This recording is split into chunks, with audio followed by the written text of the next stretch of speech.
কোরআনে কারীমের সূরা জুমার ৩৩ নম্বর আয়াতে মহান আল্লাহ বলছেন, ওয়াল্লাযী জাআ বিস-সিদকি ওয়া সাদ্দাকা বিহি উলাইকা হুমুল মুত্তাকুন। আল্লাহ বলছেন ওয়াল্লাযী জাআ বিস-সিদকি, আল্লাহর পক্ষ থেকে যিনি সত্য বাণী নিয়ে এসেছেন, আল্লাহর পক্ষ থেকে যিনি কোরআনে কারীম নিয়ে এসেছেন, আল্লাহর পক্ষ থেকে যিনি ইসলামের শান্তি বাণী নিয়ে এসেছেন। এরপর আল্লাহ বলছেন ওয়া সাদ্দাকা বিহি, ওই সত্য বাণীকে যিনি দুনিয়াতে সত্যায়ন করেছেন। সুবহানাল্লাহ। এখানে দুইজন ব্যক্তির কথা আল্লাহ বলতেছেন। একজন হচ্ছেন ওয়াল্লাযী জাআ বিস-সিদকি, যিনি আল্লাহর পক্ষ থেকে সত্য নিয়ে এসেছেন, আর দুনিয়াতে আরেকজন মানুষ ওই সত্যকে যিনি সত্যায়ন করেছেন। সুবহানাল্লাহ। এখন আপনাদের কাছে জানতে চাই, যিনি সত্য নিয়ে এসেছেন উনি কে? আর অসত্যকে দুনিয়াতে যিনি সত্যায়ন করেছেন তিনি কে? আবু বকর সিদ্দিক রাদিয়াল্লাহু তাআলা আনহু। সবাই একটু জবান খুলে বলুন আল্লাহু আকবার। তাফসীর কারকগণ এটাই বলতেছেন যে মহান আল্লাহ তাআলার হাবিব সত্য নিয়ে এসেছেন, ওটাকে সত্যায়ন করেছেন সিদ্দিক আকবর রাদিয়াল্লাহু তাআলা আনহু। আল্লাহর বান্দাদের মধ্যে দুই ক্যাটাগরি। প্রথম ক্যাটাগরি হচ্ছে যারা আল্লাহকে মানে, অনুগত, আর দ্বিতীয় হচ্ছে যারা আল্লাহকে মানেন না, আল্লাহর হুকুম পালন করেন না। তো যারা আল্লাহকে মানেন, ওই আল্লাহকে মানানের মধ্যে আল্লাহর বান্দাদের মধ্যে 4 শ্রেণী বান্দা আছে। কয় শ্রেণী? মিনান নাবিয়্যিন, সিদ্দিকিন, শুহাদা, সালেহীন। নবীগণ, সিদ্দিকগণ, শহীদগণ, সালেহীন, নেককারগণ। সুবহানাল্লাহ। আমরা কোন ক্যাটাগরিতে পড়ছি আল্লাহই জানে। দেখেন, প্রথমে বলেছেন নবীদের কথা, আর দ্বিতীয় হচ্ছেন সিদ্দিকিনদের কথা। সুবহানাল্লাহ। অর্থাৎ নবীরা হচ্ছেন আল্লাহ তাআলার প্রিয় ভাজন, বান্দা, বন্ধু, নবী, স্পেশাল বান্দা। উনাদের পরে যাদের মঞ্চ, যাদের ক্যাটাগরি, তাদেরকে বলা হয় সিদ্দিকিন। অর্থাৎ আবু বকর সিদ্দিক রাদিয়াল্লাহু তাআলা আনহুর মর্যাদা আল্লাহর কাছে নবীদের পরে।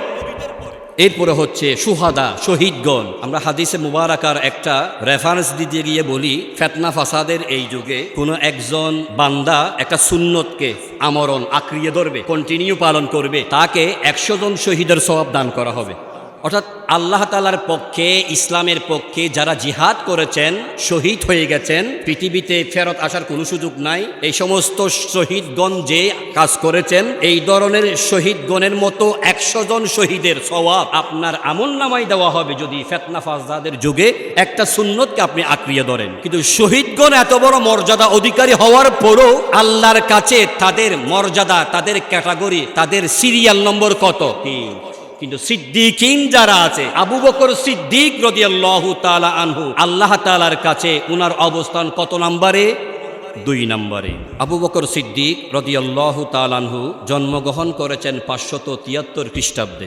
সম্পর্কের দিক দিয়ে তিনি আমাদের নবী হুজুর পুন্নূর সাল্লাল্লাহু আলাইহি ওয়াসাল্লামার শ্বশুর। রাসূল পাক সাল্লাল্লাহু আলাইহি ওয়াসাল্লাম এবং উনি যখন পাশাপাশি হাঁটতেন, আবু বকর সিদ্দিক রাদিয়াল্লাহু তাআলা আনহুকে কিছুটা বয়স্ক মনে হতো, কিন্তু বয়সের দিক দিয়ে আমাদের প্রিয় নবী সাল্লাল্লাহু আলাইহি ওয়াসাল্লাম ওনার থেকে কয় বছরের বড়। এটা মহান আল্লাহ তাআলার একটা কুদরতি কারিশমা। সেটা হচ্ছে এই প্রিয় নবী সাল্লাল্লাহু আলাইহি ওয়াসাল্লাম যখন দুনিয়াতে ছোট থেকে বড় হয়ে উঠবেন, তিনি যখন দ্বীনের দাওয়াত দিতে শুরু করবেন, ওনার বয়সে বড় যদি কেউ থেকে থাকতো, তখন তারা ওনাকে মিসগাইড করতো, এই তোর আগে আমি আসছি দুনিয়াতে, আমার থেকে বেশি বুঝোস নাকি, এই ধরনের কথাবার্তা বলার সুযোগ থাকতো। এটা মহান আল্লাহ ভালো করে জানতেন। এই কারণে প্রিয় নবী সাল্লাল্লাহু আলাইহি ওয়াসাল্লাম ভূমিষ্ঠ হওয়ার পর থেকে যখন তিনি দ্বীন ধর্ম ইসলাম প্রচার করবার জন্য আল্লাহর পক্ষ থেকে সরাসরি হুকুম আসলো, তখন ওনার বয়সে যারা বড় তাদেরকে মহান আল্লাহ তুলে নিয়েছেন। আমরা জানি যে কখনো একজন শ্বশুর তার মেয়ের জামাই থেকে বয়সের দিক দিয়ে কি হতে পারে না, কিন্তু দেখেন মহান আল্লাহ তাআলার সিস্টেম হচ্ছে এটাই।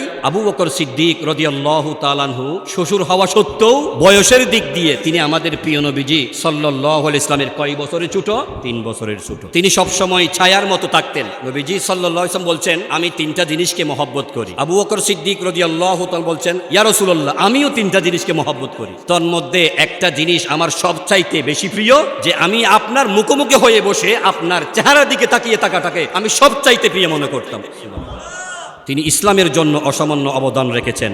সূরা বাকারার 274 নম্বর আয়াতে মহান আল্লাহ বলছেন, আল্লাযীনা ইউনফিকুনা আমওয়ালাহুম বিল-লাইলি ওয়ান-নাহার সিররান ওয়া আলানিয়াতান ফালাহুম আজরুহুম ইনদা রাব্বিহিম ওয়ালা খাউফুন আলাইহিম ওয়ালা হুম ইয়াহজানুন। এটার বাংলা অনুবাদ হচ্ছে, আল্লাযীনা ইউনফিকুনা আমওয়ালাহুম, যারা নিজেদের সম্পদকে ব্যয় করেছে আল্লাহর রাস্তায়, বিল-লাইলে রাত্রিবেলায়, ওয়ান-নাহারে দিনের বেলায়, সিররাও গোপনে, ওয়া আলানিয়া প্রকাশ্যে, সুবহানাল্লাহ। তাফসীর কারকগণ বলছেন এই আয়াত মহান আল্লাহ আবু বকর সিদ্দিক রাদিয়াল্লাহু তাআলা আনহুর দানকে স্মরণ করিয়ে উনার শানেই নাজিল করেছেন। কারণ 40,000 দিনার অর্থাৎ স্বর্ণ মুদ্রা, কয় হাজার?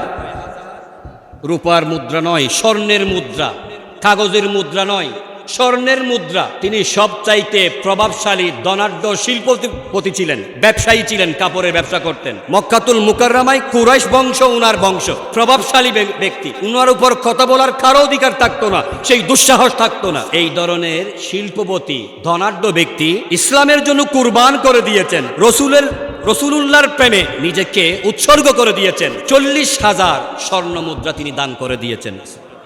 10,000 দিনে দান করেছেন, 10,000 রাতে দান করেছেন, 10,000 গোপনে দান করেছেন, 10,000 প্রকাশ্যে দান করেছেন। সুবহানাল্লাহ। ইসলামের প্রথম মুয়াজ্জিন, ওনার নাম কি? হযরত বেলাল রাদিয়াল্লাহু তাআলা। তিনি ছিলেন ইসলামের চিরশত্রু উমাইয়া তার খেনা গোলাম। যখন উমাইয়া জানতে পারলো ইসলামের হযরত বেলাল রাদিয়াল্লাহু তাআলা আনহু ইসলাম ধর্ম কবুল করেছেন, তখন থেকে তার উপর অমানবিক নির্যাতন শুরু করে দেওয়া হলো। মরুভূমিতে, উত্তপ্ত মরুভূমি, রোদের তাপে বালিগুলো গরম হয়ে গেছে, খালি গায়ে ওনাকে শুইয়ে দেওয়া হলো। বিশাল একটা পাথর ওনার বুকের উপর চাপিয়ে দেওয়া হলো। বলছে, বেলাল তুমি যদি ইসলাম ধর্ম ত্যাগ না করো এই ধরনের শাস্তি তোমার পেতেই থাকতে হবে। কিন্তু সেই কঠিন পরিস্থিতিতে তিনি বলছেন, আল্লাহু আহাদ, আল্লাহ এক, আল্লাহু আহাদ, আল্লাহ এক। আমি সত্য ধর্ম গ্রহণ করেছি, এই ধর্ম কখনো চাটতে পারবো না। এই অমানবিক নির্যাতনের কথা যখন খলিফাতুল মুসলিমিন আমিরুল মুমিনিন হযরতে সৈয়দুনা আবু বকর সিদ্দিক রাদিয়াল্লাহু তাআলা আনহুর কানে গেল, তখন তিনি উমাইয়া থেকে উনাকে 100 দিরহামের বিনিময়ে আজাদ করে দিয়েছেন।